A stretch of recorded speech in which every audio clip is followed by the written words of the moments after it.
Coming up next, the FTC's Children's Online Privacy Protection Act, better known as COPPA, and how upcoming enforcement will impact content creators on platforms like YouTube.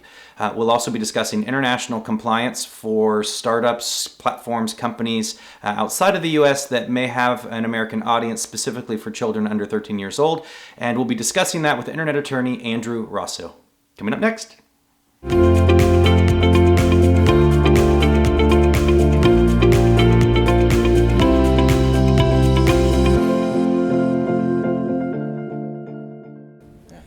And there we are. That's raw footage. Is it? And this is Instagram. Live.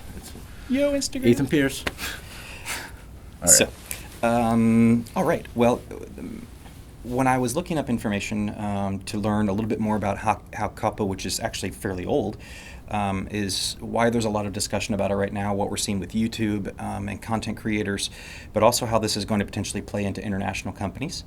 And then we're going to come back and talk about the CCPA as well and how that might affect people, companies Sure. that are not based in California. I thought that would just be fun to have a chat about both of those things. So to start off with, let's talk about COPPA.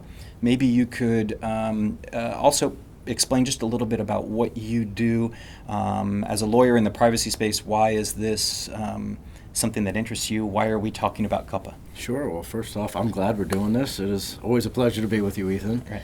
I think just to start off, we're in a digital age. I'm 30 years old, and growing up with social media, growing up with MySpace and Facebook and Twitter, the level of expectations for what we do online on our own pages, on websites, it's endless in terms of the realm. And I think where this COPPA law comes in and what I do in my own practice is helping to minimize the chances and likelihood of bad behavior online, poor digital hygiene, as colleagues of mine have pointed out. And we see this all the time, Ethan. We see it on Twitter with trolling. We see it on Instagram with body shaming, and on Facebook where people or individuals express their personal views and get bullied for it in a lot of ways. There's not a lot of space for people to openly communicate ideas, and I don't like it. I think there's a better way to do it. I think there should be some sort of framework in mind for these platforms that allow for people to express themselves freely, but also safely and securely. And so, specifically to COPPA and protecting children online, I don't think anybody that is currently upset or excited in the wrong way about, especially around YouTube and what's going on. I don't think anybody in these situations is saying that children shouldn't be protected online, that we shouldn't be collecting private information for retargeting or Right. any kind of marketing that uses that personally identifiable information. So I don't think people are going to say that that's a bad thing. I think the issue is how do we enact proper controls Sure. so that this gets done right. And up until recently, this hadn't really been. I mean, COPPA is how old are we looking at here for COPPA? It's back from I think the 90s, early 90s, if I'm not mistaken. So, up until recently, there had not been very many large judgments. And in February of 2019, ByteDance, the company behind TikTok, paid $5.7 million for violations. And that already seemed like a very, very, very big deal. At the time, it was, I think, one of the largest fines for a tech giant. And September 4th, $170 million slapped down on YouTube for COPPA violations. Big time. Basically because they were tracking the viewing history of minors and providing targeted advertising using that data. So the idea is that moving forward, YouTube has put into place a tool where now content creators have to declare either their entire channel or video by video that videos are suitable for minors or not, that they are created for, that the content is susceptible to be interesting and Right. watched by minors, and in this case, kids being defined as under 13 years old. So that in of itself seems kind of harmless, the idea that you're identifying that your content is not there. What seems to be causing people problems is that YouTube has put into place a machine learning system to go back through. So basically, if you haven't done this, YouTube can identify which videos are or are not targeted to kids or for kids. Yep.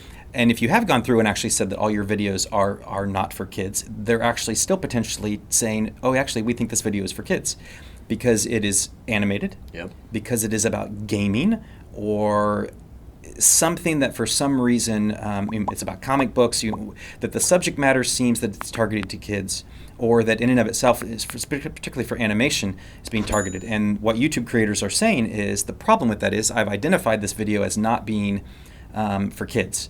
And then if YouTube flips it and says it is, then this is potentially $42,000 fine per video. Per violation, per video, every time. So any thoughts about how content creators can protect themselves in an environment where, so first scenario, they've identified their videos as not for kids and kids watch them anyways. Right. Where are we at? Well, there's a lot of gray in that. And to your hypothetical, but a very realistic hypothetical, is, look, at the end of the day, you have to know what you're putting up. That is the way you and I are talking right now. The animation that these content creators are putting up, you have to flag your video correctly. I think the issue comes to be where you have YouTube, which is, understandably, they're not the ones putting this law into effect. Okay, they are following their guidelines, their obligations from the FTC as a result of their recent fine. Okay, so if you're saying under your hypothetical that these are content creators that are putting up what you said, adult-like content, maybe or, think of like South Park. It's a cartoon, but it's not for kids. It has adult topics. It has potentially has language that's not for kids. So maybe you're doing that, and you say this video is not for kids. Kids are going to watch it anyways. Correct. And now kids are liking this. They're leaving comments. They're subscribing to your channel. All of these things are adding data into a system that will now track them, provide them with related videos, right, and with advertising that is not just contextual to the content of the video, but is targeted based on all the videos that they've watched and their interactions with the platform. So in that instance, children under 13 are being targeted, and yet are they? So that's where this is at. And that's the question. Is here's the, again, not legal advice, guys. Yeah. But arguably, I'm not a lawyer. He is, but this is not legal advice. Hashtag not legal advice. In that setting, yes. If the creator is doing everything in their power, and I mean labeling their video, making sure that even in the description, not for children, not suitable for kids, their advertisements are all geared towards the adult grouping, and I mean 18 years and older, there's only so much a creator can do. Do they need to go above and beyond what they would usually do to make that disclaimer? I would say yes. But on the flip side, I think the responsibility is also on the parents of these children. Okay, there are ways that you just have to monitor your kids, guys. You really do, and I think that's what it comes down to is, at the end of the day, YouTube's AI or artificial intelligence software, as you mentioned to me earlier, it's not human. Okay, it can't detect emotions. It can't determine, yes, this is a cartoon, but there's adult language. We're not there yet. I don't know if we will be, maybe, but we're definitely not there yet. So you actually touched on what seems like an obvious point. Definitely a point to when, as somebody who lives outside of the U.S., personal responsibility as a question and how this seems a little bit like helicopter parenting in the sense of, shouldn't parents just be managing to a certain extent what their children are consuming? So shouldn't that already be one thing? Like, for example, there is YouTube Kids. Right. So why are under 13-year-olds on YouTube.com? So maybe that's already a question of, do we need this? Shouldn't parents just be managing that? The second layer of that then is, as a platform, could you not simply, or maybe from the legal perspective, whenever you sign up for an account and you say, I am 13 years or older, should that not be all it takes for a platform like YouTube to be able to say, if an 8-year-old's watching videos on our website, they're not supposed to be? because we've said that to use this website, but maybe that's only for account holders. So maybe if you're not Right. signed in and you're watching the videos, and then maybe that's a problem. So does YouTube need to go to a system where you have to be signed in order to watch content? And in creating that account, you have to agree that you are above 13 years old, which would just solve this for everybody instantly. Why did they not go that route, I guess, is... And that's a good question. So let's go back to your first point. Okay. Helicopter parents. Yes, you would think that these parents are monitoring what their children are doing. Unfortunately, we're in an age now where children under 13, hell, 7 years old, 8 years old, are walking around with smartphones and iPads. I don't know what they do on there. I don't know what use on there. I'll tell you, I had to beg my parents when I was in 8th grade to give me a cell phone, or 6th or 7th grade, because I told them, well, what if the bus breaks down? I wanted it for games, But today, times have changed. Technology has changed. It is finding its way into the hands of people that are much, much younger. And at the end of the day, it is the parent's responsibility, because it's not the kid that's going to Best Buy and saying, or AT&T, hey, I'd like a cell phone. They are with their guardian. They're with their parents. So, yes, I think the parents 100% have a responsibility to monitor. Now, can they monitor 24/7 and know what they're doing? Of course not. But with technology, there's always new ways around security mechanisms or firewalls or parental controls, I think is a better word. Is there a VPN or a proxy? And for those who don't know what a proxy is, it is a way to convince the system that you are in another location, so the parental controls or whatever filters no longer apply to that particular computer's IP address, so it thinks you're elsewhere or someone else. It is very easy today for a child to go on Google or Yahoo and find a proxy that allows them to then go onto YouTube and choose that age 13. And I think, tying into your second point, that's what YouTube and a lot of these sites have done forever is, hey, you're signing up with us, make sure you fill out the information, your email, your name. By the way, are you 13 years or older? Yes. Okay. You're in. Right. That's been the problem. And the question is that enough? Is that enough on YouTube's part, or these content platforms? Is that enough to say, hey, we're doing our job to monitor? I would say no. I think, and this might be a little more advanced, but taking that I am 13 years old and saying, what if every time we sign on, we being a creator or a child, it forces you to enter a code? Like, think of two-factor authentication, where it forces you to enter a different code every time, but it's sent to a device that has been registered and approved by an account holder. Okay. So I think applying this, the kid can have a YouTube account, no problem. And I'm not talking YouTube Kids, I'm talking YouTube.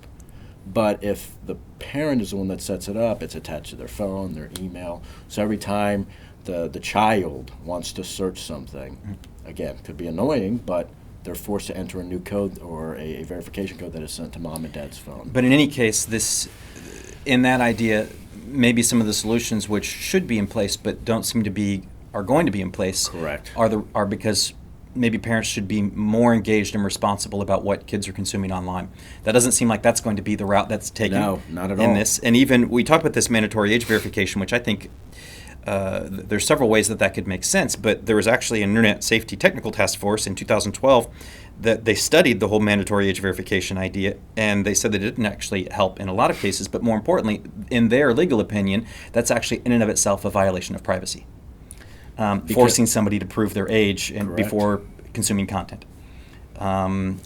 You are seeing a clash, and it's kind of like what came first, the chicken or the egg. You are seeing a clash of law and technology trying to play catch up with one another. And every time you do one thing, it's going to turn that circle again. So the question is, how do we harmonize? Is it going to clash at times? Absolutely. We see it every day. But how do we make it to where, what if we have these animated videos? A creator is uploading a video, he or she or they are labeling, this is not suitable for kids. Their ads are designated that they are not for kids, but it's an animated video. What if, yes, that algorithm's kicking in, and that's kind of the unfortunate part here of YouTube, and maybe that's something YouTube needs to get together clearly, but factors. What we are going to see moving forward, and I think, in my opinion, I don't know what you think, this is the very beginning to a very long, drawn-out process where we are going to have to unfortunately sit back and wait for the first couple legal cases to come forward, because I promise you there will be a ton, whether it's a class action or individual suits where somebody's lost their channel, they're now losing money or profits, their reputation now has been impaired for whatever reason based off that takedown of the channel. And we're going to see and watch how the courts are forced to address this and consider, well, yes, it was an animated video, but it was something like South Park, but they labeled it properly. Why was it taken down? So now we start to create factors, and it's going to take multiple cases for some sort of standard to be somewhat utilized. Maybe not accepted in whole, but bits and pieces being applied. So now, if I'm a content creator and I signal that my videos are not for children, then I'm not actually the one putting in place the targeting. I'm not the one putting it, that's leaving the cookies, that's tracking people, that's showing them targeted advertising, even if I'm interacting with the content. So in the comments. So another curious thing for me here is with the Communications Decency Act with Section 230 that for the long time has been what has protected websites with user-submitted content. That the website, the platform, wasn't legally responsible if people were saying racist things or anything that was illegal in the sense of, maybe there was threats, maybe there was defamation, whatever that was, that would fall back onto the content creator and not onto the platform itself. But it seems in this case that that because it's the technology of the platform, they're the ones getting in trouble for violating COPPA. So I wonder why that becomes the problem of the content creator. If I'm posting videos on YouTube like this one, I can't control what YouTube does with your behaviors, your comments, your likes, which you should do.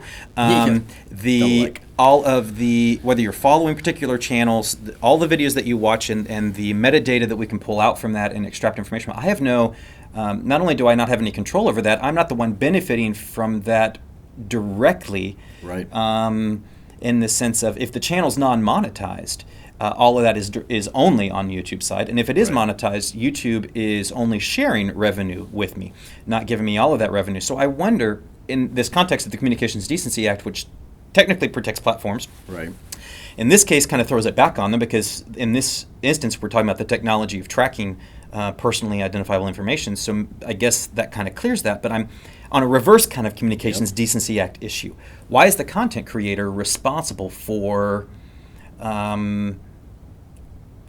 what the platform is doing with the data that it's getting? Sure. Why does the FTC all of a sudden say, and does that not necessarily go against the spirit of the Communications Decency Act, or kind of in an inverse way? Like, is there, it just seems weird to me. On one hand, we're saying platforms aren't responsible, content creators are, but in this case we're saying on a technology level, it's the content creator's responsibility, not the platform. So this is the evolution and complexity, ever-growing complexity of technology. And I'm going to throw a little bit of Inception at you here. It's a layer within a layer. So at its core, you have YouTube. It is a publishing platform. Yes, Section 230 of the Communications Decency Act says, look, you got to do whatever you can in your own right to control the type of content. However, can you be responsible for every single thing out there? Absolutely not.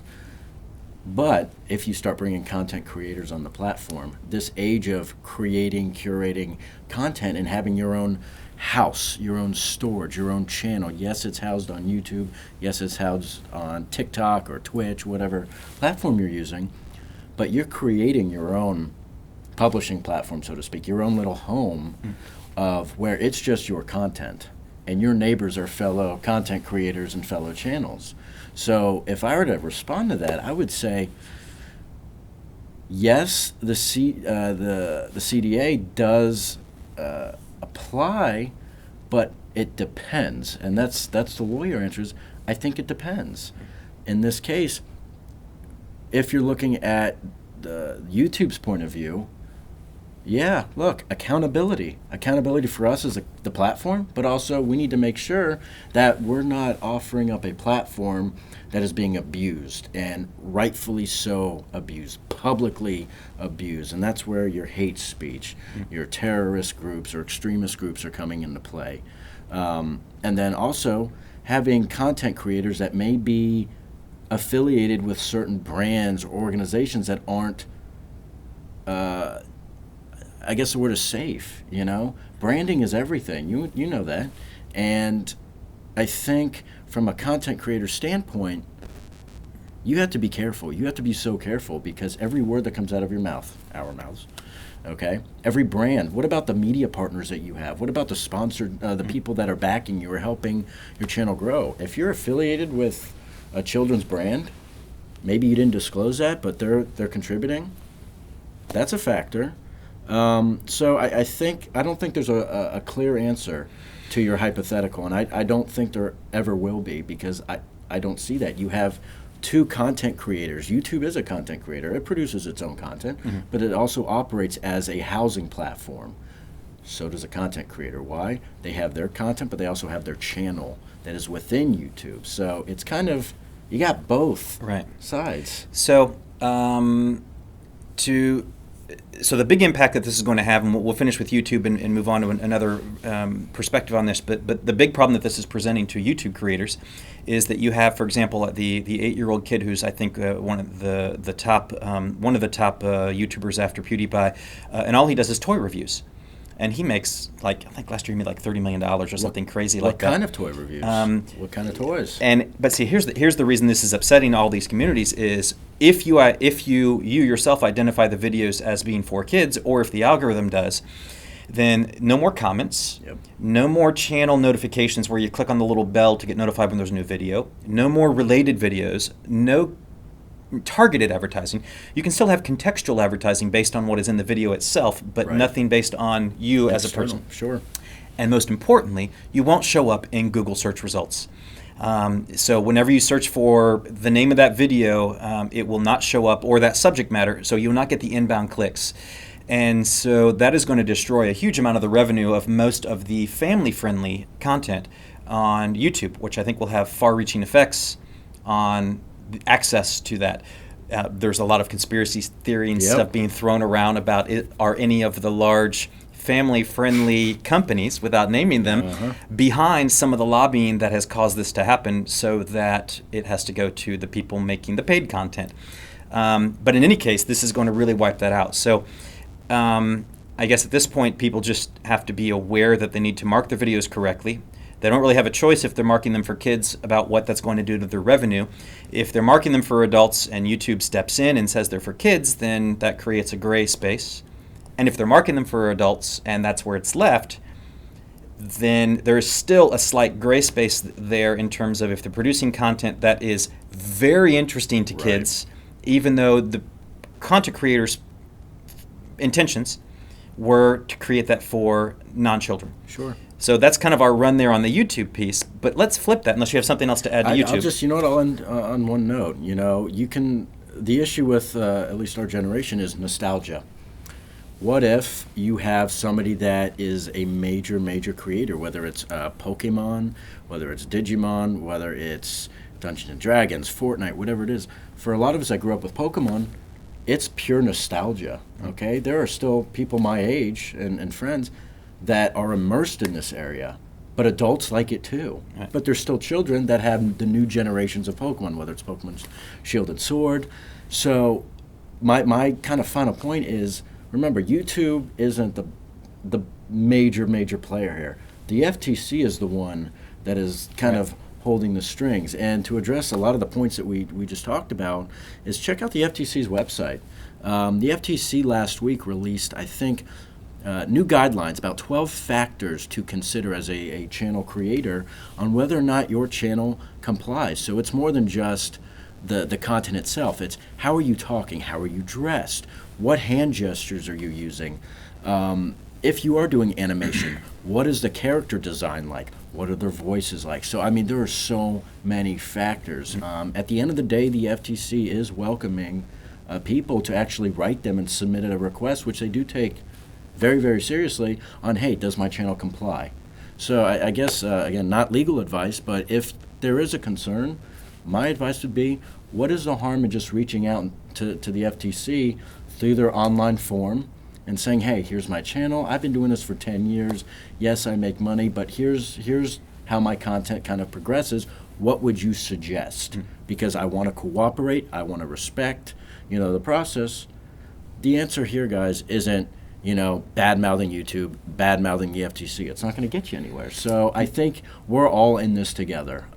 It is a very big learning process. But there were several comments that were like, well, we're just going to leave YouTube and go somewhere else. And where are that's you gonna missing go? the point because... Yeah, everyone's going to be subject to it. And that's why a lot of people, not to get into blockchain and digital money, but blockchain technology, you mentioned PewDiePie. A lot of these creators are, I don't want to say necessarily leaving these outlets, but going to other outlets on the blockchain or a different ledger that is a little bit more encrypted, a little bit more secure.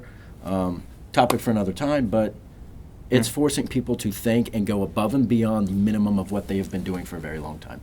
Now, so that gives us a good idea around the content creation and YouTube problem. If we take a step back from that and just talk about if I have a company that is not U.S. based, my audience is, or my customer base is global. So we're not necessarily talking about content creation, just simply I have a platform for news, I have, maybe it's a SaaS company, or maybe it is content creation, but I'm not an American company. What should I be thinking about in terms of compliance with COPPA?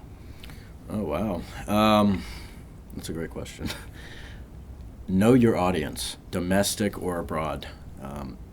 The fear with COPPA, the underlying fear, is exposing a child or a group of children to content that could harm them, whether they realize it or not, emotionally, physically, or place them in physical danger.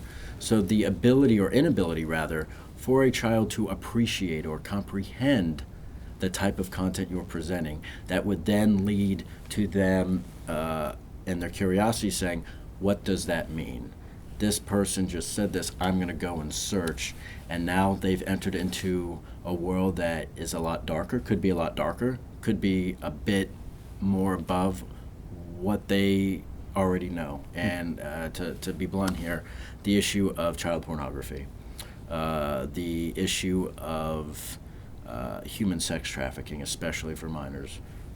That's the fear, and it's a very realistic fear that we've seen in the news. It's so much more than, Dateline NBC, How to Catch a Predator. Is you don't need borders anymore. It's online, whether it's WhatsApp, Snapchat, any of these apps, Telegram, you name it. It is always going to be a platform where there is going to be an adult that somehow sneaks into a children's only app, or a child that sneaks into an adult-only app and exposes themselves to an environment that they don't understand. That's the fear with COPPA. It really is just protecting the child from a life of trauma, from a life of harm, both emotionally and physically. Okay. Well, so I guess that gives us a good idea around the content creation, as well as just on the international side, you're still subject to compliance, and so you need to make your best effort to understand who the users are that are using your service. If you're not targeting children, to make sure children are staying out. Yeah, and if you are creating content or have a service that is for children outside of the U.S., that you still have to adhere to COPPA compliance, not only potentially for the legal reasons of doing so because of American children participating, but also just because that might be a good standard to align yourself to. Sure. I mean, internationally, are you bound by COPPA? No, because it's a U.S. law. However, when you're abroad, if you are in communication with anybody in the U.S., there are international principles like the effects principle. You are causing, or you could have the ability to cause a harm to a citizen of the U.S., and the U.S. has a duty to protect its own. Okay? So, yes, you may be abroad in Europe, Italy, Paris, France, okay? It doesn't matter where, but if you are targeting or directly communicating with somebody in the U.S. and through your behavior, through your actions, intend to cause harm, that's as if you are directly causing harm to the United States. Does it make you bound in that sense? There's an argument because you are now targeting somebody of the U.S., absolutely. So, thank you for this tour through COPPA, specifically around content creation, but also some points to take into consideration if you are an international company that is creating content or not creating content dedicated to or focused on potentially a child audience. In any case, I appreciate your insights. Thanks for taking the time, and we'll be leaving some information down below in the links both for contact, but also for FTC resources and others. I think we're going to have a lot more coming on this subject moving forward with U2's implementation and other things. And so space to be continued. I have a feeling we'll be coming back to this in January or February and doing another video on how the Armageddon has hit YouTube and others as this comes into play. In any case, thank you very much. Thank you, Ethan. Pleasure. Thanks.